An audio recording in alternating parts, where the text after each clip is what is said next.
We are here again with yet another exciting episode of Titan Podcast. Today we have with us a very exciting personality, Mr. Hunain Alawala. He is a director and senior instructor at IBA Grads. He has done his graduation of Bachelor in Accounting and Finance from IBA University. हुनैन आप अपने बारे में कुछ बताएंगे? अस्सलाम वालेकुम।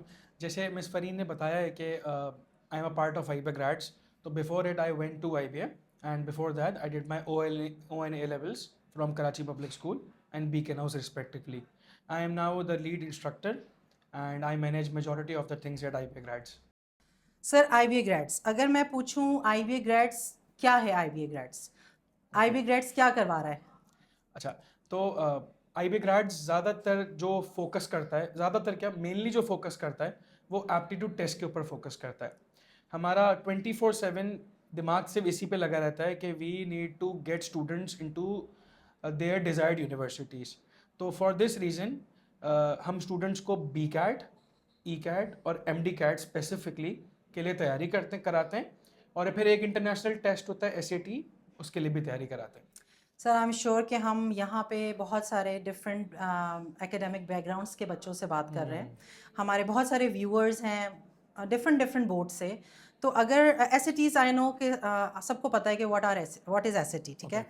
Can you define BCAT, ECAT and MDCAT, because बच्चों को नहीं पता what is BCAT, MDCAT and ECAT। सही है। द फर्स्ट लेटर जो होता है ना, वही डिफाइन करता है कि ये एक प्रोग्राम क्या है। B stands for business, E stands for engineering और M स्टैंड्स फॉर मेडिकल। अब MD है तो मेडिकल एंड डेंटल भी आ जाता है। बाकी CAT कहते हैं कॉलेज एप्टीट्यूड टेस्ट को। तो जो बच्चे पाकिस्तान की बिजनेस यूनिवर्सिटीज़ में एंटर होना चाहते हैं वो उन यूनिवर्सिटीज़ का अपना टेस्ट देते हैं, और वो जो अपना टेस्ट होता है, IBA का अपना टेस्ट होता है, CBM का अपना टेस्ट होता है, KSB, एल्जाबस, बहरिया, जितनी भी यूनिवर्सिटी है, LCAT भी है, तो वो सब अपना टेस्ट देते हैं। उस सारे टेस्ट का जो what do I call it, जो पूल ऑफ टेस्ट है, उसको, उसकी तैयारी को BCAT कहते हैं, प्रोग्राम का नेम। प्रोग्राम का नाम। इसी तरह जितनी इंजीनियरिंग यूनिवर्सिटीज़ है, हर इंजीनियरिंग यूनिवर्सिटी अपना टेस्ट ज़रूर लेती है एक्सेप्ट फॉर अ फ्यू। तो जो उनका अपना टेस्ट होता है और टेस्ट को ECAT कहते हैं।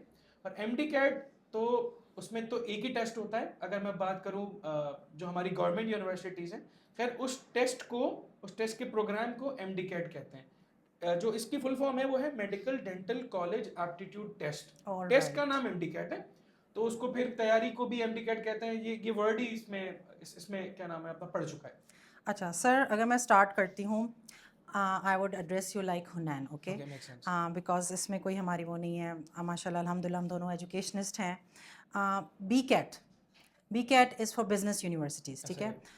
मैं A-level स्टूडेंट्स की वॉइस बनना चाहती हूँ और मैं आपसे पूछना चाहती हूँ कि BCAT आइडली हम कब से उसकी प्रिपरेशन स्टार्ट करें, कितना ड्यूरेशन चाहिए हमें इसकी प्रिपरेशन के लिए, और कौन सी यूनिवर्सिटीज़ हम इसको टारगेट कर सकते हैं कि अंडर दिस प्रोग्राम हम इस टेस्ट को जो है वो we can get a good score under this program. सही, मेक सेंस। अच्छा, अगर मैं पाकिस्तान की बेस्ट पॉसिबल बिजनेस यूनिवर्सिटी की बात करूं तो वो है लम्स। ओके। लम्स में एक चीज़ ये होती है कि लम्स में O लेवल्स के ग्रेड्स थोड़े मैटर करते हैं। उसका क्राइटेरिया फिक्स नहीं है, लेकिन देखा यही गया है कि जिनके O लेवल के ग्रेड्स बेहतर होते हैं उनको एक एक्स्ट्रा एडवांटेज होता है। अच्छा, मैं एक बहुत मशहूर लाइन बोलता हूँ, IBA में एंटर होने के लिए एक रनिंग हार्ट बीट, सही है, और एक डेडिकेटेड माइंड चाहिए। ऑलराइट। आपकी अगर नफ्स चल रही है, ये आपका IBA हो जाएगा रिगार्डलेस आपने O लेवल्स में क्या किया। ठीक है। हमारे यहाँ पर स्टूडेंट्स हैं, पुराने स्टूडेंट्स हैं, अब तो बहुत बड़ा एलमनाई डेटाबेस है। उसमें एक बच्चे ने स्टोरी डाली थी फ्रॉम जीरो टू हीरो। उसके O लेवल्स में एक भी ए नहीं था। O लेवल्स में एक भी ए नहीं का मतलब होता है कि उर्दू में भी ए नहीं आया, ओके। और A लेवल्स तो छोड़ ही दें। बेयरली ग्रेड रिक्वायरमेंट मीट हुई, उसका IBA हो गया। उसकी पूरी हिस्ट्री फ्लश हो गई, उसका एकेडमिक बैकग्राउंड पूरा फ्लश हो गया। कोई नहीं पूछता उससे उसके O लेवल्स में क्या था, वो IBA चला गया। तो अब मैंने लम्स से बात शुरू करी थी। लम्स के लिए O लेवल्स के ग्रेड्स मैटर करते हैं, लेकिन IBA में सारा का सारा मैटर करता है टेस्ट, और एक बेसिक ग्रेड रिक्वायरमेंट है A लेवल्स की, वो तो मीट करनी ही करनी है। तो अगर आपने IBA के टेस्ट की तैयारी कर ली तो आपने जितनी यूनिवर्सिटीज़ हैं सबकी तैयारी कर ली। पाकिस्तान में कोई ऐसी यूनिवर्सिटी नहीं है जिसका आप टेस्ट नहीं दे सकते। हाँ, हर यूनिवर्सिटी में कुछ प्लस माइनस होते हैं, वो हम कैटर कर लेते हैं। IBA की तैयारी कर ली, सबकी तैयारी कर ली, BCAT की तैयारी कर ली। मतलब under this program you are catering all universities related to ऐसा ही है, बिजनेस प्रोग्राम. ऐसा ही अच्छा, है। हुनैन मैं एक चीज़ ऐड करना चाहूँगी. मेरे पास स्टूडेंट्स आते हैं, मिस लम्स में अप्लाई करना है. What should I be targeting? Will they consider my O level grades? Will they consider my A level grades? Will they be looking in to my ECS profile? तो मेरी एक छोटा सा एक statement होता है कि इनकी लम्स की बहुत इंटरनेशनल अप्रोच है.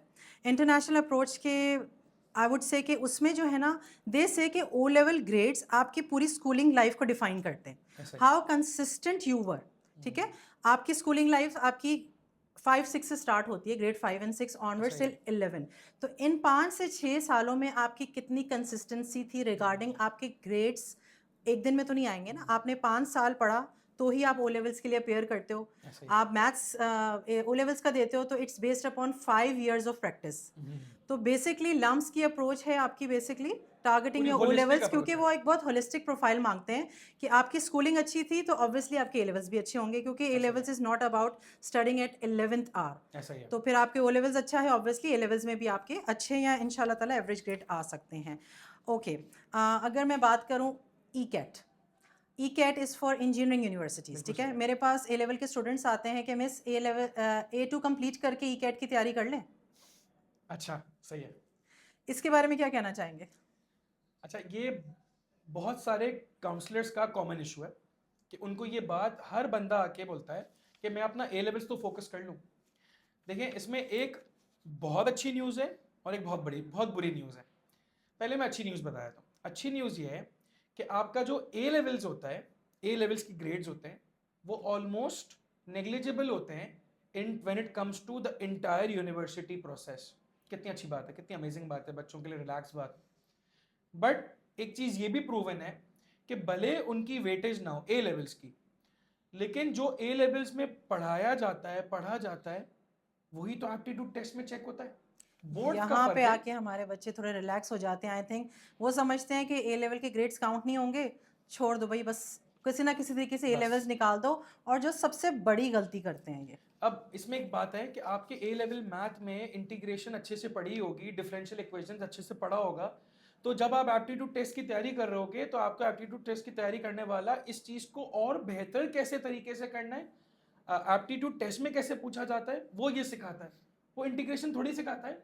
अगर मेरे बैच में कोई बच्चा आके मुझे बोलेगा मुझे इंटीग्रेशन 0 से पढ़ा है, तो मैं उसको सीरियसली ये बात बोलूँगा, boss you need to give me at least 1 year.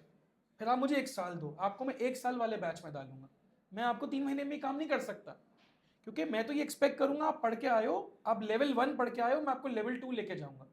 तो भले इंजीनियरिंग यूनिवर्सिटीज़ में, बहुत सारी इंजीनियरिंग यूनिवर्सिटीज़ में ए लेवल्स के ग्रेड्स काउंट ही नहीं होते, लेकिन कोई बगैर ए लेवल्स के ग्रेड्स के, बगैर उसमें मेहनत करे, एंटर भी नहीं हो सकता है। कभी कभार ऐसा होता है बच्चा बहुत अच्छा होता है, बहुत मेहनती होता है, पर उसके ग्रेड्स नहीं आते। होते हैं, हर जगह बच्चे होते हैं। मैं तो बोलता हूँ हर 10 में से एक बच्चा ऐसा होता है जिस बेचारे के ग्रेड्स नहीं आते, लेकिन वो बहुत मेहनती होता है।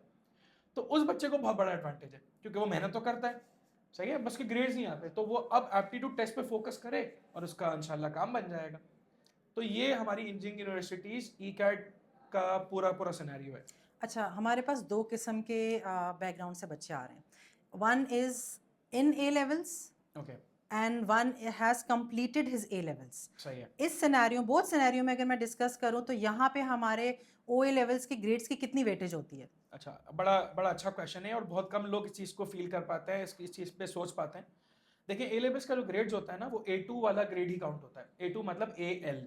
जो सेकेंड ईयर आपके A2 में रिजल्ट आता है वो आपका ए लेवल्स का ग्रेड होता है। AS तो कुछ होता ही नहीं है, AS तो अभी सप्लीमेंट्री है, आधा काम हुआ है। तो अगर कोई बच्चा अभी A2 में है, उसका ए लेवल्स AS का ग्रेड काउंट नहीं होगा, सारा का सारा एकेडमिक्स में ओ लेवल्स काउंट होगा। फॉर एग्जाम्पल नस्ट की वेबसाइट खोलेंगे आप, उसमें लिखा हुआ है 10% ओ लेवल्स, 15% ई लेवल्स, 75% टेस्ट। 10 लोग क्या समझते हैं 10% ओ लेवल्स काउंट होगा, 15% AS काउंट होगा, 75% टेस्ट काउंट होगा। ऐसा बिल्कुल भी नहीं है। AS तो ग्रेड्स है ही नहीं। तो अगर कोई A2 में है, उसका 25 का 25% ओ लेवल्स और 75% टेस्ट काउंट होगा। सेम गोस विद GI क्या है, फास्ट। हाँ, लेकिन अगर कोई गैप ईयर पे है, उसका ए लेवल्स हो चुका, तो अब उसका ए लेवल्स क्योंकि हो चुका है, तो उसका 10% ओ लेवल्स, 15% ए लेवल्स और 75% टेस्ट काउंट होगा। अच्छा, एक बात मैं और कर दूं इसमें, जो कि मुझे पूरा यकीन है मेजॉरिटी जो लोग सुनने वाले हैं उनको नहीं पता होगी। ए लेवल्स की इक्विवेलेंसी में ओ लेवल्स के 8 सब्जेक्ट्स दोबारा ऐड होते हैं। सर ये तो आपने इतनी ज़बरदस्त बात ये बताई नहीं है पता ना, होता लोगों और को। मेरे पास स्टूडेंट्स आते हैं ना, तो they are like shocked, miss क्या बोल रही हैं आप। ऐसा मैंने ही कहा बेटा इट्स अ गेम चेंजर। आपका ए लेवल्स भी आपका ओ लेवल्स का ही ऊपर डिपेंडेंट है। ऐसा ही अगर है, आपने ओ लेवल्स अच्छा कर लिया, you have done 80% of your work for ऐसा योर ही है, एंट्रेंस टेस्ट। ऐसा ही है। एकेडमिक्स वाला पार्ट बिल्कुल। आपके ओ लेवल्स में, इसकी थोड़ी मैथ जल्दी से बताया था, इसको इक्विवेलेंसी भी कहते हैं। और ये मेरा इस पॉडकास्ट में ये सबको एक रिक्वेस्ट है कि अपनी ओ लेवल्स की इक्विवेलेंसी बनने के लिए दे दें। ए लेवल्स जब होगी तब की तब बात करेंगे, लेकिन ओ लेवल्स की इक्विवेलेंसी बनने के लिए दे दें। आईबीसीसी की वेबसाइट पर जाके ये काम पूरा हो जाएगा। तो हम बात कर रहे थे उसके ऊपर के इंजीनियरिंग यूनिवर्सिटीज़। इंजीनियरिंग यूनिवर्सिटी और उनके क्राइटेरिया के ऊपर। बिल्कुल। तो ओ लेवल्स की जो इक्विवेलेंसी बनती है वो 8 सब्जेक्ट्स की बनती है। ए लेवल्स की इक्विवेलेंसी 11 सब्जेक्ट्स की बनती है, 8 ओ लेवल्स और 3 ए लेवल्स के। तो ये इक्विवेलेंसी वाली बात है। अच्छा हुनैन, यहाँ पे थोड़ा सा एक आई वुड लाइक कि आप भी अपना थोड़ा सा शेयर करें व्यू, और मैं भी थोड़ी सी इन्फॉर्मेशन डालना चाहूँगी कि हमारे पास इंजीनियरिंग यूनिवर्सिटीज़ के लिए रिक्वायरमेंट है प्री इंजीनियरिंग इक्वलेंसी, ठीक सही है। है, यहाँ पे आके हमारे ओ लेवल्स और ए लेवल्स के स्टूडेंट्स के पास कन्फ्यूजन है कि प्री इंजीनियरिंग की जो इक्वलेंसी है वो आपके कौन से सब्जेक्ट्स के ऊपर बेस्ड होती है। सही है। इसके बारे में भी मैं बात करना चाहूँगी, क्योंकि बहुत सारे बच्चे मेरे पास आ रहे हैं कि मिस मेरे पास 5 मैंडेटरी सब्जेक्ट्स ये थे और 3 इलेक्टिव्स ये थे, और जो तीसरा इलेक्टिव था ना उनके पास वो बिजनेस अकाउंट्स इकोनॉमिक्स होता है। मैं डिस्करेज नहीं कर रही, बट मैं एक रियलिटी चेक दे रही हूँ कि आपको इंजीनियरिंग यूनिवर्सिटीज़ में फॉर इंजीनियरिंग प्रोग्राम के लिए अप्लाई करना है तो कौन से सब्जेक्ट की रिक्वायरमेंट्स हैं। अच्छा, ये आने वाले 5 सालों में ये मेरी जो मैं चीज़ें देख रहा हूँ, ये एक बैरियर है, ही ख़त्म हो जाएगा। बट अभी करंट की बात कर लेते हैं। करंट की बात इसमें यह है कि अगर आपने किसी भी इंजीनियरिंग यूनिवर्सिटी में एंटर होना है तो आपके पास 5 वो सब्जेक्ट्स तो होने चाहिए। मैथ्स, इस्लामियात, पीएचडी, उर्दू, इंग्लिश, ये तो होने ही चाहिए। तो इसके बगैर तो ओ लेवल्स भी कंप्लीट नहीं होता। साइंसेस की इक्विवेलेंसी बनाने के लिए आपके पास bio, physics, chemistry, computer. Physics तो होनी ज़रूरी है। बायो, अगर आपको मेडिकल वाली इक्विवेलेंसी बनानी है तो बायो होना ज़रूरी है। केमिस्ट्री या फिर कंप्यूटर होना ज़रूरी है। तो ये चीज़ें होंगी तो इक्विवेलेंसी बनेगी। अगर इनमें से कोई एक भी नहीं है तो आपकी आर्ट्स की इक्विवेलेंसी बनेगी। कॉमर्स में देखता हूँ, कॉमर्स एज अ वर्ड नहीं लिखा आता, तो एक ही आर्ट्स बात लिखा है, होता आर्ट्स है लिखा जी आता है वो। बिल्कुल। तो वो बच्चे बोलते हैं कि सब कुछ पढ़ लिया, एक एक बायो या फिर उसमें बायो कंप्यूटर में कुछ नहीं दिया तो आर्ट्स की बन गई। तो ऐसा ही आप क्या कर सकते हैं। और ये होगा तो आप फास्ट, नस्ट, JIK, NED, प्यास नहीं दे सकते आप किसी यूनिवर्सिटी में ऑप्शंस ही अप्लाई बंद करने। हो गए। बंद हो गए, जीरो हो गए, क्योंकि ये इंजीनियरिंग यूनिवर्सिटीज़ हैं। अच्छा, अगर मैं बात करूं उसकी CS की बात करूं तो CS काफ़ी ज़्यादा ओपन हो चुका है। CS में अब जैसे फॉर एग्जांपल आपको अगर फास्ट से CS करना है, बात से बात निकल रही है, फास्ट से CS करना है तो आपके पास सिर्फ A लेवल्स में मैथ होनी चाहिए, बाकी 2 आप बिजनेस और उर्दू ले लें। मतलब आप सिर्फ ग्रेड्स उठा लो किसी भी सब्जेक्ट्स के साथ ऐसा ही है, और अच्छा सा मैथ्स दे दो। ऐसा ही है। अच्छा, एक चीज़ बता दूं मैं, क्योंकि अपेरेंटली लोग कहते हैं कि बिजनेस और उर्दू इजी सब्जेक्ट है, तो बिजनेस वाले टीचर तो जितने मेरी फर्टर्निटी के हैं वो मुझे बोलते हैं सर ऑब्वियसली ऐसा नहीं है। मैं भी समझता हूँ ऐसा नहीं है। उर्दू हाँ इजी सब्जेक्ट है। एक नया मार्केट में एक सब्जेक्ट है जो कि है तो पुराना, लेकिन अब वो उसकी वाइब बनती जा रही है थिंकिंग स्किल्स की। ये इजी सब्जेक्ट नहीं है, मेरे ये पास बहुत सारे स्टूडेंट्स आते हैं मिस थिंकिंग स्किल्स देख के जो है ना वो ग्रेड ले लें, नहीं आता बट ग्रेड। मैं डिस्करेज करती हूँ क्योंकि हमारे पास अगर ओवरऑल रेशियो देखा जाए ना अपेयरिंग कैंडिडेट्स का, तो थिंकिंग स्किल्स में बहुत कम स्टूडेंट्स तो अपेयर करते हैं और परसेंटाइल थ्रेशोल्ड बहुत ज़्यादा बढ़ जाता ऐसा है ही है, और रेशियो आपकी अपेयरिंग ऑफ ऐसा कैंडिडेट्स ही है, कम है, तो इट्स नॉट ईजी कि आप जो ये सब्जेक्ट उठा के एक अच्छा ग्रेड बैक कर ऐसा ही सकते है। हैं। परसेंटाइल वेरिएशन बहुत आ जाती है।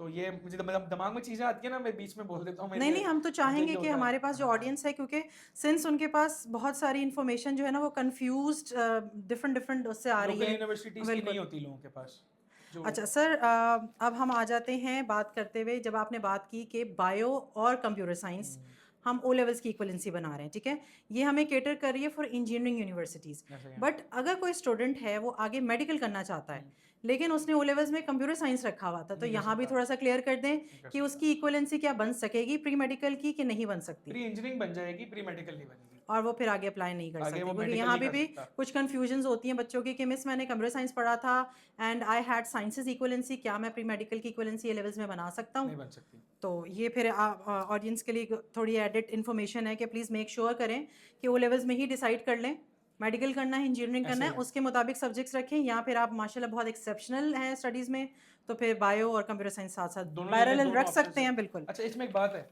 अगर आपके पास बायो की होगी तो आपकी अल्टीमेटली सुपर इक्विवेलेंसी बन गई। दोनों के लिए एलिजिबल है। हाँ, अब आप दोनों के लिए एलिजिबल हैं। तभी तो हम बचपन में सुनते थे ना, मेडिकल ले लो ऑप्शंस खुले रहेंगे, साइंसेस कर लो। साइंसेस कर लो, मेडिकल ले लो हाँ, ऑप्शंस खुले रहेंगे। वो सही। इसीलिए कहते थे हमारे बड़े बुजुर्ग, सही कहते थे वो अपेरेंटली। लेकिन ये हमारी आजकल की जेन जी और जेन अल्फा को थोड़ा समझाना मुश्किल है ना, तो हम बेसिकली इन्हीं अपने पॉडकास्ट के थ्रू जो है ये चीज़ों को ईजी बना रहे हैं ताकि इन्फॉर्मेशन पहुंच सके उन तक। अच्छा, अब एम कैट की बात कर लेते हैं। एम कैट की तैयारी कितने पहले कब करनी चाहिए, टेस्ट कब कब होता है? अच्छा, इसको मैं थोड़ा सा ना इसका प्रीफेस सेट करता हूँ। इंडिया में बहुत मशहूर है, अगर किसी ने उनकी क्लिप्स देखी हो, उनके सीजन्स के ऊपर भी बहुत सारी रील्स नज़र आती हैं। इंडिया में एप्टीट्यूड टेस्ट की तैयारी 2 साल की होती है। ऑलराइट। 2 साल। अच्छा, इंडिया में ना बहुत सारे बोर्ड्स में, जो मेजॉरिटी बोर्ड्स हैं, उसमें फर्स्ट ईयर के एग्जाम्स नहीं होते, डायरेक्ट सेकेंड ईयर होता है। इंडिया में फर्स्ट ईयर के एग्जाम्स होते ही नहीं है, डायरेक्ट सेकेंड ईयर होता है। इसके प्रोज भी हैं, इसके कॉन्स भी हैं। बच्चा इजी रहता है, बच्चा फोकस रहता है। तो जो इंडिया का जो एप्टीट्यूड टेस्ट का हब है, कोटा एक शहर है उनका। ओके। वहाँ पर जो बच्चे हैं वो जाके हॉस्टल्स में रहते हैं 2 साल, घर से दूर जाते हैं ताकि वो फोकस करके पढ़ाई कर लें। खैर, तो इसको मैं लिंक इस तरह कर रहा था कि इंडिया जो है वो 2 साल तक बच्चा एमकेट की तैयारी करता है, क्योंकि वहाँ पर 20 लाख लोग एमकेट का टेस्ट देते हैं। 20 लाख लोग एमकेट का टेस्ट देते हैं। That's a huge number. ऐसा ही है। हमारे यहाँ पर 2,25,000 लोग एमकेट का टेस्ट देते हैं। और चलिए, ये तो पूरे बाहर की बात हो जाएगी, थोड़ा सा इसको और छोटा कर देते हैं। कराची में 35,000 बच्चा टेस्ट देता है एमकेट का। इसमें टोटल जो मेरिट की एमबीबीएस की सीट्स हैं वो टोटल 1000 हैं, ठीक है। इसमें Dow, JSMU, KMDC, Lyari medical and dental college, इसमें ब्रेक कर लेते हैं। तो आपने अपना A2 और आपने अपना सेकेंड ईयर, इंटर वालों की भी बात कर लेते हैं। आपने पूरा का पूरा एमकैट को अपने साथ बैलेंस करना है। अच्छा, अब हमारे यहाँ तो प्रॉब्लम है, हमारे यहाँ तो A2 होता है एएस को ठीक करने के लिए। मेजॉरिटी यही कर रही होती है। एएस में मेहनत नहीं करते, एएस में मेहनत नहीं करते, तो A2 का अक्टूबर नवंबर खराब करते हैं, अक्टूबर नवंबर खराब करते हैं, मतलब मई जून खराब करके अक्टूबर नवंबर देते हैं। जनवरी में रिजल्ट आता है, फिर A2 की तैयारी शुरू करते हैं, तो एमकैट कहाँ करेंगे? अच्छा, फिर एक वाइब बनी हुई है, एग्जाम्स के बाद देखेंगे। इत्तेफाक की बात है, पिछले 3 सालों में कुछ ना कुछ हुआ है, वरना इनका फुल प्लान है ये किसी भी साल अगस्त में टेस्ट ले लेंगे। मैं आपको बता रहा हूँ, अगले 3 सालों में एक दफा अगस्त में टेस्ट होगा, यानी एमकैट कि का अगर टेस्ट। अगस्त में टेस्ट हो रहा है हाँ, तो हमारे पास तो फिर ए लेवल्स के रिजल्ट्स अवेलेबल ही नहीं है। मतलब अगस्त में ऐसे होगा ना कि वो टेस्ट ले लेंगे, सही है, आप सबमिट कर दोगे और फिर सितंबर तक इक्विवेलेंसी बन के पूरा चैप्टर क्लोज हो जाएगा। एनईटी में तो पीछे आ गया ना, बिल्कुल। एनईटी में तो पीछे कर लिया। बिल्कुल। क्या पता ये इनको भी समझ आ जाए कि यार छोड़ो ए लेवल्स को, ओ लेवल्स की बेसिस पे आहिस्ता देंगे। आहिस्ता पीछे आते जा रहे यू हैं। नेवर नो, एनईटी कहाँ अक्टूबर में टेस्ट होता था, पहला टेस्ट अप्रैल में हो रहा है। तो इस बात को मैं इस तरह समेटता हूँ कि हमारे आईबी ग्रेड्स में तकरीबन 50 to 60% एमकैट की ईयरली इनरोलमेंट हुए हुए भी 3 महीने हो गए। क्या मतलब, जैसे ही A2 स्टार्ट हुआ, सेकेंड ईयर स्टार्ट हुआ, बच्चों ने एमकैट की तैयारी शुरू कर दी। अब इसमें एक बहुत बड़ा फैक्टर है, वो जो बच्चे हैं ना, या तो वो इतने सेल्फ मोटिवेटेड है कि उन्होंने अपनी रिसर्च खुद करी हुई थी, या उनके ऊपर किसी का हाथ है। अब जो बेचारा घर का सबसे बड़ा बच्चा है, बच्ची है, जो पहला बच्चा है, जो ये काम इस रास्ते में निकला हुआ है, वो नहीं कर सकता, उस बेचारे को नहीं पता। तो फिर ये आप जैसे काउंसलर्स का काम है कॉलेज में उनको बताना, उनको गाइड करना कि भाई A2 में ये करना होता है, सेकेंड ईयर में ये करना होता है, दोनों चीज़ें मैनेज करनी होती हैं। अच्छा, व्हाट डू यू एडवाइस कि अगर मैं तीनों टेस्ट की बात करती हूँ, मेरे पास एक स्टूडेंट आता है, who does not know कि मुझे मेडिकल करना है, मुझे आगे इंजीनियरिंग करना है या मुझे बिजनेस साइड पे जाना है, लेकिन उसके सब्जेक्ट्स तीनों फील्ड्स को कवर कर रहे हैं। आई वुड से कि उसके पास प्री मेडिकल भी है, प्री इंजीनियरिंग के सब्जेक्ट्स जिसमें मैथ्स भी रखा हुआ है, तो ऑब्वियसली वो आपके बिजनेस की प्रोग्राम्स को भी कवर कर रहा है। तो व्हाट डू यू एडवाइस कि सबसे पहले प्रेपरेशन उसकी कौन सी होनी चाहिए, किस यूनिवर्सिटी को टारगेट करना चाहिए उसको? नहीं है। अच्छा, अब ये प्रॉपर करियर काउंसलिंग का क्वेश्चन है, और ये मैं तो 2 मिनट में नहीं इसको समेट पाऊंगा, लेकिन मैं ये ज़रूर बोलूँगा कि उस बच्चे को एटलीस्ट एक डॉक्टर, एक डेंटिस्ट स्लैश डॉक्टर, एक उसके मतलब की इंजीनियरिंग का इंजीनियर, और एक उसके मतलब की यूनिवर्सिटी का ग्रेजुएट, तीनों से मिलना चाहिए बेयर मिनिमम, ताकि उसको खुद तो क्लैरिटी उसने क्या करना है। और अब तो चैट जीपीटी, जेमिनाई, ये तो अब बहुत बड़ी रिसोर्सेज हैं। फिंगर टिप्स पे आए। आपने चैट जीपीटी के साथ बैठ के डिस्कस करना है कि मेरे इंटरेस्ट ये हैं, मुझे उसको प्रॉम्प्ट देना है कि यार जब मैं उठूँ आपके साथ तो मुझे ये बता दो मुझे क्या करना है। तो ये थोड़ा सा करियर काउंसलिंग वाली बात है। अगर आप वैसे पूछेंगी कि बच्चे को पहले क्या करना चाहिए, बाद में क्या करना चाहिए, तो मिस मैं आपको रियलिटी चेक दे रहा हूँ। हमारे पास कोई आके बोलता है कि मैंने एमकैट भी करना है और मुझे आप बीकैट भी करा दें, हम हाथ जोड़ लेते हैं। हम बोलते हैं साहब तुम्हारी फीस हो, अब तो हमारा रेवेन्यू, हम क्यों नहीं करेंगे आपको डिटेल। बोलते हैं हम नहीं कर सकते। हम क्यों नहीं कर सकते? क्योंकि आप नहीं कर सकते। आप क्यों नहीं कर सकते? आपके पास टाइम नहीं है, आप दोनों काम नहीं कर सकते, आप गैप ईयर पे हो। फिर इस पे सोचा जा सकता है, आपके दोनों के डायग्नोस्टिक टेस्ट लेंगे हम, दोनों में आप इतने लेवल पे खड़े हो तो हम काम करेंगे। असल में हमारा ना ये 24/7 काम है, हम इसमें ना इसको सीजनल काम की तरह ट्रीट नहीं करते। तो हमारा हार्ट भी यही है, सोल भी यही है, ब्लड भी यही है, स्वेट भी यही है। तो करते हैं तो अच्छे से करते हैं, वरना नहीं करते। आई एम श्योर इस वजह से तो आप लोग बेस्ट हैं। नहीं अच्छा, भाई। वन थिंग हुनैन, मुझे बताओ कि कुछ यूनिवर्सिटीज़ हैं जो बिजनेस प्रोग्राम्स भी कंडक्ट कर रही हैं, और वही यूनिवर्सिटीज़ हमारे पास कंप्यूटर साइंसेस के फील्ड्स भी ऑफर करती हैं। इज़ इट पॉसिबल कि हम लोग दोनों टेस्ट की प्रिपरेशन एक साथ एक प्रोग्राम के अंडर कर लें? अच्छा, 4 साल पहले जब ये वाइब बननी शुरू हो गई थी कंप्यूटर साइंस की, तो हमें नज़र आना शुरू हो गया था कि कंप्यूटर साइंस की हमारे पास इनरोलमेंट ज़्यादा हो रही है। और फिर हमने इस पर थोड़ी सी रिसर्च ये करी कि पहले हम कंप्यूटर साइंस वाले बच्चों को ई कैट में ट्रीट करते थे और नॉन कंप्यूटर साइंस को बी कैट में ट्रीट करते थे। फिर हमें नज़र आया आईबीए का कंप्यूटर साइंस भी ऊपर जा रहा है, फास्ट का भी ऊपर जा रहा है। फास्ट ने फिजिक्स हटा दी, पेपर में 10% की फिजिक्स आती थी बैक इन 2021 आई गेस, या उससे भी पहले, कोविड से पहले। I think yes. तो फास्ट ने वो भी हटा दी। अब क्या आता है, इससे एडवांस मैथ आती है, बेसिक मैथ आती है, बहुत थोड़ा सा आईक्यू आता है, और इंग्लिश आती है। ऑलमोस्ट आईवे जैसा पेपर हो गया। हमने एक डिज़ाइन किया एक प्रोग्राम, उस प्रोग्राम को हमने क्या करा, अब बच्चे को जो वो आईबी की तैयारी करता था, अब उसको 50% तैयारी ज़्यादा करनी पड़ेगी, अब उसको 150% काम करना पड़ेगा, 1.5। उसने आईबी की बेसिक मैथ पढ़नी है। अच्छा, बेसिक मैथ इसको बोलते हैं ताकि मैं इसको कंपेयर कर सकूं, बेसिक कहीं से नहीं है, वो जान निकल जाती है थोड़ा सा मामले में। डिफरेंस बता रहे हैं। हाँ। हाँ, डिफरेंस के लिए बता रहा हूँ। बेसिक मैथ कवर करनी है, आईबी की इंग्लिश कवर करनी है, और ई कैट की एडवांस मैथ कवर करनी है। इसने ये 3 काम कर लिए। आईबीए, फास्ट, केएसबीएल में इतनी एडवांस मैथ आती नहीं है, सीबीएम में आती नहीं है, बहरी या ऑलमोस्ट, मतलब यू नेम एनी, नस जीआई के। नहीं, you name any non engineering university, मैं ये लाइन बोलने वाला था। कोई भी नॉन इंजीनियरिंग यूनिवर्सिटी का आप नाम लें and you are good to go. अच्छा, अब इसमें अगर आप थोड़ा सी मेहनत और कर लें, आप फिजिक्स और पढ़ लें, तो फिर आप तो फिर नस्ट जीआई के, फास्ट तो नहीं, नस्ट जीआई के वगैरह सब हो जाएगा। अच्छा, अभी हम क्योंकि ए लेवल्स की बात कर रहे हैं, तो मेरे मुंह से अभी तक एनईटी के बारे में ज़्यादा ही बात नहीं आई है। एनईटी में हमारी सीट्स ही कम है ए लेवल स्टूडेंट्स ए को लेवल्स लेके। की। अब इसके पीछे पूरी साइंस है कि वो क्योंकि गवर्नमेंट यूनिवर्सिटी है, तो वो गवर्नमेंट के लोकल बोर्ड को प्रमोट करती है। गिनती की 15-20 सीएस की सीट्स होंगी ओवरऑल। वो भी बात हो रही है मेरिट पे, फिर स्पॉन्सर्स हैं, चीज़ें हैं। तो हमारे यहाँ पर जे लेवल्स के सिर्फ जो टॉप ऑफ द क्रीम बच्चे होते हैं वो एनईटी जाते हैं, और वो जाके फिर अगर वो थोड़े से भी अफोर्ड कर सकते थे प्राइवेट यूनिवर्सिटी, तो उनको रिग्रेट होता है, क्योंकि वो ए लेवल से जो एनईटी का ट्रांजिशन है वो बहुत डाउनग्रेड है। मतलब उस एनवायरनमेंट में आई थिंक नहीं सेटल कर होना, पाते, फिर सर्वाइव बहुत नहीं सारी कर पाते। चीज़ें बिल्कुल बहुत सर्वाइव सारे करना लोग मुश्किल फिर होता है। सीट को छोड़ते भी हैं। तो ये है सिनेरियो। हमने काफ़ी हद तक आई थिंक बी कैट को कवर कर लिया, ई कैट को कवर कर लिया, एम डी कैट को कर लिया। बट अगर मैं एक छोटी सी एक स्टेटमेंट आपसे मांगूँ कि स्पेसिफिकली अगर हम लोग बात करें कि एवरेज ड्यूरेशन की रिगार्डिंग ए लेवल स्टूडेंट्स, तो हमें कितनी ड्यूरेशन चाहिए इन टेस्ट की प्रिपरेशंस के लिए? देखिए, मैं जब भी किसी भी कॉलेज जाता हूँ, मैं हमेशा एक बात करता हूँ कि भाई एएस का बच्चा मुझे मिलने आता है ना, सर मैं क्या करूँ, मुझे आईपी जाना है। मैं उसको लिटरली ये जवाब देता हूँ, कोई किताब को हाथ नहीं लगाना except for your as books. तो क्या मतलब, मैंने सुना है टेस्ट मुश्किल होता है। मैं आपको कह रहा हूँ, AS is to get best possible grades. AS में इतने अच्छे ग्रेड्स ले आओ कि A2 में जिंदगी सुकून में आ जाए, नहीं है? अच्छा, अब बात करते हैं आपके सवाल पे कि मिनिमम टाइम कितना चाहिए। मिस, हमने लोगों को 1 महीने के आईबीए के प्रोग्राम, 1 महीने के क्रैश प्रोग्राम में भी पास होते हुए देखा है। हमने लोगों को हमारे पास 8 महीने के प्रोग्राम में भी फेल होते हुए देखा। ऑब्वियस सी बात है, होते हैं। व्हेन वी हैव आवर क्या नाम है अपना good results, obviously we have our bad results, इसमें कोई बहस नहीं है। लेकिन at the end of the day इसमें जो स्टैंडर्ड टाइम है वो है भाई आपको इजी 4-5 महीने देने चाहिए, जिसमें आप ओनली वीकेंड्स पे काम कर सको, ताकि आप 5 दिन अपने ए लेवल्स को दो, 2 दिन आप वीकेंड्स के हमें दो।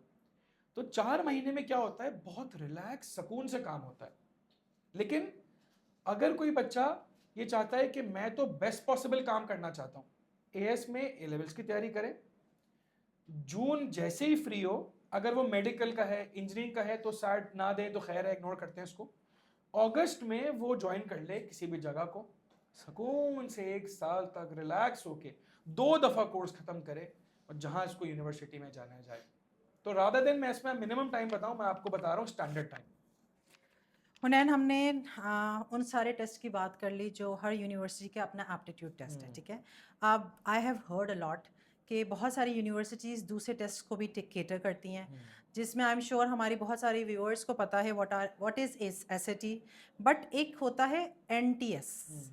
आप मुझे थोड़ा एनटीएस के बारे में बताएं, और ये भी बताएं कि हमारी कौन सी मेजर यूनिवर्सिटीज़ हैं जो एनटीएस को भी एक्सेप्ट करती हैं। सही है। अच्छा, एनटीएस एक अल्लाह का ऐसा तोहफा है जो कि अगर सही से इस्तेमाल किया जाए तो आई थिंक वो आपको जहाँ जहाँ एक्सेप्टेबिलिटी है वहाँ वहाँ आपको वो पास करा देगा। एनटीएस उस बॉडी का नाम है जो ये टेस्ट कंडक्ट करती है, NAT। तो उस टेस्ट, अगर कोई बच्चा टेस्ट देता है तो वो फास्ट, आईएसटी, एयर यूनिवर्सिटी, कॉमसैट, इसका एंट्री टेस्ट वो क्लियर कर चुका, सही है। अब फास्ट जैसे बताती नहीं है, फास्ट नहीं बताती कि आपके एनटीएस में क्या स्कोर होना चाहिए कि आपको लगे यार मेरा तो फास्ट में हो जाएगा, वो बताती नहीं है, वो वेरी करता है। सेफ, बहुत सेफ 90% प्लस होना चाहिए। 90% प्लस पे तो मेरी गारंटी है हो जाएगा इंशाल्लाह, ठीक है। उससे नीचे भी हो जाएगा, लेकिन मैं वो नंबर कोट नहीं कर सकता। फिर इसी तरह कॉमसैट है, इसी तरह आईएसटी है, इसी तरह एयर है। अच्छा, भले आप एनटीएस के थ्रू अप्लाई ना भी करें यार, क्योंकि हर यूनिवर्सिटी कहती है या तो एनटीएस दो, या मेरा टेस्ट दो, या फॉर एग्जाम्पल सैट दो, कोई एक चूज करो। तो बहुत रिस्की होता है, हमें तो नहीं पता क्या होने वाला है, तो ये अल्लाह का नाम लेके बंदे को चूज करना होता है। मैं तो बोलता हूँ बंदा एनटीएस सिर्फ इसलिए दे दे कि वो एक टेस्ट है जिसके थ्रू एक अपॉर्चुनिटी अवेल हो जाएगी। 1470 रुपए का टेस्ट है मेरे ख्याल से इस साल, ऐसे ही कुछ है, और हर महीने दे सकते हैं, तो दे भाई। एक बर्गर सेक्रीफाइस कर दें। हाँ, सिर्फ अपनी ग्रोथ के लिए दे दें कि मैं देख करता हूँ कि एप्टीट्यूड टेस्ट में होता क्या है। नहीं आएगा आपका, बगैर पढ़े तो स्कोर नहीं आएगा, तो मैं गारंटी कर दूँ। 3 A's in A levels, 3 A's in as वाले का भी 90 नहीं आएगा पहली बारी में, अगर वो बगैर पढ़े जा रहा है, बिल्कुल बगैर पढ़े नहीं आएगा, दूसरे में आ जाएगा, ठीक है। जब आप बगैर पढ़े जाओगे तो आपको आइडिया तो होगा कि स्टैंड कहाँ करते हैं आप। तो ऑप्शन है, जिसने फास्ट जाना है ना उसको 3 एनटीएस देने चाहिए। बैकअप ऑप्शन, बैकअप ऑप्शन जब उसका 85 प्लस हो जाए, 88 89 आ जाए, तो बस फिर अल्लाह का नाम लेके, वो अगर ओ लेवल्स के ग्रेड स्ट्रॉन्ग है तो वो अपनी परसेंटाइल बनाए और बस अल्लाह का नाम लेके अप्लाई कर दे। 78 79 80 हो तो ना करे। मेरी जेनजी पूछती है कि जितने ये टेस्ट हैं सारी यूनिवर्सिटीज़ के, डू यू थिंक कि ये ईच पासिंग बाय ईयर ये कॉम्पिटिटिव होते जा रहे हैं, इसकी प्रिपरेशन ज़्यादा नीडेड है, या फिर इनका थ्रेशोल्ड और स्कोर्स मोर और लेस सेम चल रहे हैं? 2013 में जब मैंने आईबी का टेस्ट दिया था, मेरी पूरी बुक में टोटल 9 चैप्टर थे मैथ की बुक में। आज जिस बुक से मैं पढ़ाता हूँ उसमें 25 चैप्टर्स हैं। सिर्फ ये फ़र्क है मैथ की बुक का। चीज़ें बहुत इवॉल्व हो चुकी हैं, चीज़ें एक्सप्लोर्ड हो चुकी हैं। पहले बाय बुक क्वेश्चंस आते थे, ठीक है। अब वो एप्लीकेटिव क्वेश्चंस पूछता है। अब वो पूछता है कि जो आपका उबर का, करीम का, यांगो का बिल बन रहा है, ये क्या है? ये y = mx + c है। अब ये बात जिसको मैथ बहुत पसंद है ना, उसको हिट हुई होगी मैंने क्या बोली है। ये y = mx + c प्लस एक और कांस्टेंट है, क्योंकि वेटिंग टाइम भी होता है। अब वो एक बात कहीं और निकल जाएगी। तो पेपर पूरा इवॉल्व हो चुका है, पेपर आईक्यू बेस्ड हो चुका है। अब मैं आपको इतनी बड़ी बात बोलता हूँ, हमारी आईबी ग्रेड्स की बुक अगर किसी ने पूरी सॉल्व कर ली, उसका पास नहीं होगा, सिर्फ ये करी तो। प्रैक्टिस टेस्ट हैं, ग्रैंड टेस्ट हैं, रेगुलर काउंसलिंग है, बच्चा डिस्ट्रैक्टेड है। ये जनरेशन बुरी नहीं है, इस जनरेशन के पास टू मच इज डिस्ट्रैक्शंस हैं। हैपनिंग। वो कहते हैं ना, वो नहीं, स्पैन ऑफ अटेंशन नहीं है बेचारों के पास। इतना सब कुछ तो हो रहा है, इतना सब कुछ हो रहा है। हमारे टाइम पे तो कुछ भी नहीं होता था, सही है। मोबाइल फोन्स भी बिल्कुल बेसिक स्टार्ट हुए थे जब मैंने ए लेवल्स में कर रहा था। एंड्रॉइड फोन्स हर किसी के पास भी नहीं होते थे, एंड्रॉइड फोन्स। खैर, तो इसको अगर हम लिंकअप करें तो अब जो है ना, वो इसकी रिकॉर्डिंग देख ली, ये चैप्टर यहाँ से पढ़ लिया, वहाँ से पढ़ लिया। हाँ, कोई बहुत सुपर मोटिवेटेड हार्ड वर्किंग बच्चा बच्ची है और उसके कॉन्सेप्ट्स अच्छे हैं, उसको तो ज़रूरत नहीं है, गाल लेगा इंशाल्लाह। अल्लाह ने करे राउंड 1 नहीं निकला तो उसको एहसास हो जाता है अब रिस्क नहीं लो, अब चले जाओ, कोई बात नहीं। लेकिन जो एक एवरेज बच्चा है, मेरे जैसा बच्चा है, वो उसको तो ऑब्वियसली कोई ना कोई गाइडेंस चाहिए। उसको सर पे डंडा, आपको बताऊँ, हमें बच्चे कहते हैं, बहुत मशहूर हैं हम, क्या आप लोग स्कूल हैं, आप लोग स्कूल हैं। कौन सा स्कूल? आप लोग आर्मी वाला स्कूल है, आप लोग नेवी वाला स्कूल है, आप इतना डांटते रहते हैं, आप लोग पेरेंट्स को कॉल कर देते हैं। मतलब भाई हमें पता है ना, हमें पता है आप नहीं पढ़ोगे, आप नहीं पढ़ते हो, और आपको कोई चाहिए शक्ति का। हमारा एक बंदा और एक फीमेल कोऑर्डिनेटर सिर्फ इसलिए है कि वो स्टूडेंट्स को सिर्फ उनका फॉलो अप रखे, उनकी ट्रैकिंग रखे, उनकी शीट्स बनाए। अटेंडेंस टेस्ट फॉलो उनकी शीट्स बनती हैं पूरे पूरे बच्चों की ना, हर बच्चे की अपनी शीट बनती है कि उसने, उसकी इतनी अटेंडेंस है, उतने इतने टेस्ट दिए, उसका एवरेज स्कोर ये आ रहा है, और फिर वो पीटीएम में बताई जाती है। तो अब ये तो बहुत अच्छी चीज़ है, क्योंकि ऐसा ही है। बीइंग पेरेंट, मेरे भी अपने बच्चे हैं और इस फेज से गुजरे हैं। तो मेरा मेन मोटिव ही होता था कि ठीक है, मैं स्कूल भेज रही हूँ उनको, स्कूल में वो अपने curriculum, school based curriculum, college based curriculum cover कर रहे हैं। बट जब बात आती है हमारी इस फेज़ की कि वो एंट्रेंस टेस्ट के लिए अपेयर करना चाह रहे हैं और मुझे एक डिसिप्लिन इंस्टीट्यूट या डिसिप्लिन टीचर चाहिए, तो मैं कहाँ जाऊँ? तो यहाँ पे एक बहुत अच्छी आपने अवेयरनेस दी हमारे पास पेरेंट्स के पास। आई एम श्योर मार्केट में बहुत और भी होंगे, 100%। बट आपकी तरफ से इन्फॉर्मेशन आना हमारे व्यूअर्स के लिए एक अच्छी एक क्लियरेंस हो गई कि आप ये कंडक्ट कर रहे हैं और किस तरीके से कर रहे हैं। अब बात आती है, हमारे पास एक छोटे से क्वेश्चन आता है कि क्या मुझे सैट देना चाहिए? अच्छा, अगर आपने मेडिकल करना है पाकिस्तान से, आपको सैट नहीं देना चाहिए। अगर आपने नस्ट, जीआईके, प्यास, एनईडी, किसी भी इंजीनियरिंग यूनिवर्सिटी जाना है, आपको नहीं देना चाहिए। आपके लिए इररिलेवेंट है, पैसे ज़ाया नहीं करें, वक्त ज़ाया नहीं करें, ई कैट पर फोकस करें। अगर आपने फास्ट जाना है, आईबीए जाना है, लम्स जाना है, तो एक दफ़ा ज़रूर देना चाहिए, किस्मत आजमानी चाहिए। 100%। और फिर जब बंदा इतने पैसे खर्च करता है ना, तो मेजोरिटी बंदा बोलता है यार अब 35,000 रुपये का पेपर है, 33,000 रुपये का पेपर है, इसके लिए पढ़ भी लो। अब तो बढ़ गई है, करेंसी फ्लक्चुएट कर रही है। तो अब इसके लिए अच्छे से पढ़ लो भाई, अब पैसे खर्च हो गए, अब पढ़ूंगा तो कुछ हो जाएगा। तो लेकिन इसके पीछे भी बहुत सारी लॉजिक्स हैं। 1100 का score will not help you anywhere. 1200 का maybe exceptional O level grade जो होंगे तो फास्ट शायद हो जाए, नेक्स्ट टू इम्पॉसिबल है। तो पिछले साल आईबीए का सीएस का क्लोजिंग डायरेक्ट एडमिशन 1470 था, आई डोंट एग्जैक्टली रिमेंबर, यही होगा, और इंटरव्यू 1420 पे था। ये आईवी लीग, मतलब लोअर आईवी लीग स्कोर्स हैं, ये कंपटीशन है आई ना। थिंक अगर हम बात करें आईवी लीग्स को छोड़ के ऐसी यूनिवर्सिटीज़ की यूएसए, तो आई थिंक उनका भी जो है एक रिक्वायरमेंट कम होगी, ऐसा ही है, जो कि हमारे इस टाइम आईबीए कंपटीशन है मांग ना, रहा है। और हर साल आई थिंक ये 20-30 प्लस बढ़ता जा रहा है, ये नीचे नहीं आ रहा। कह सकते हैं। अच्छा, अब जो नया वाला सैट है ना, उसमें रिलेटिवली स्कोर करना ईजियर भी है। जो न्यू सैट है, जो डिजिटल सैट है, उसमें फिर रिलेटिवली स्कोर आ रहा है, बट पिछले 2 टेस्ट से ये इसको थोड़ा पीछे कर रहे हैं, क्योंकि अब बहुत ज़्यादा स्कोर्स आ रहे थे अच्छे, तो उन्होंने थोड़ा सा टफ कर दिया। थोड़ा परसेंटाइल मुश्किल करके, थोड़े मुश्किल क्वेश्चंस डाल के अब अब वैसे स्कोर्स आ रहे हैं जो 2021 में आते थे, बस आसान जबान में। अच्छा हुनैन, एक और कन्फ्यूजन है जो कि बहुत सारे मेरे पास पेरेंट्स आते हैं कि मिस मैं इंजीनियरिंग यूनिवर्सिटीज़ के लिए अप्लाई कर रहा हूँ, जो कि मुझे याद है कुछ अर्से पहले सैट 2 होता था, हाँ, खत्म हो चुका अब वो ख़त्म हो चुका है, राइट? क्योंकि मैं ये थोड़ा सा कंफर्मेशन आपसे लेना चाह रही थी। और हम इंजीनियरिंग यूनिवर्सिटीज़ में सैट के थ्रू अप्लाई नहीं कर सकते अगर आपको इंजीनियरिंग के प्रोग्राम्स पढ़ने हैं। परफेक्ट, मतलब आपने खुद ही बात कर दी सारी, यस। ठीक है, आई थिंक हम we would be wrapping up our podcast, और आई एम श्योर कि हमारी बहुत सारी कन्फ्यूजन्स थी हमारे ऑडियंस को लेके, जिसमें ए लेवल वाले स्टूडेंट्स जो हैं वो अपेयर कर रहे हैं मेडिकल यूनिवर्सिटीज़ के लिए, बिजनेस यूनिवर्सिटीज़ के लिए, मेडिकल यूनिवर्सिटीज़ के लिए, कि कब कैसे और कहाँ से प्रिपेयर करना है, क्या ड्यूरेशन रिक्वायर्ड है। एंड आई एम श्योर अल्हम्दुलिल्लाह इस पॉडकास्ट के थ्रू हुनैन ने बहुत सारी चीज़ें क्लियर की, और आई एम श्योर हम आने वाले दिनों में भी हमारी बहुत सारी चीज़ें भी अधूरी रह गई हैं कि अगर हम लोग इन डेप्थ जाना चाहें, कि आई वुड लाइक कि हम और भी बात करना चाहेंगे इंशाल्लाह कमिंग अप सेशंस में। और थैंक यू फॉर व्यूइंग अस, और इंशाल्लाह ताला अब मिलते हैं नेक्स्ट पॉडकास्ट में। अस्सलाम वालेकुम, थैंक यू।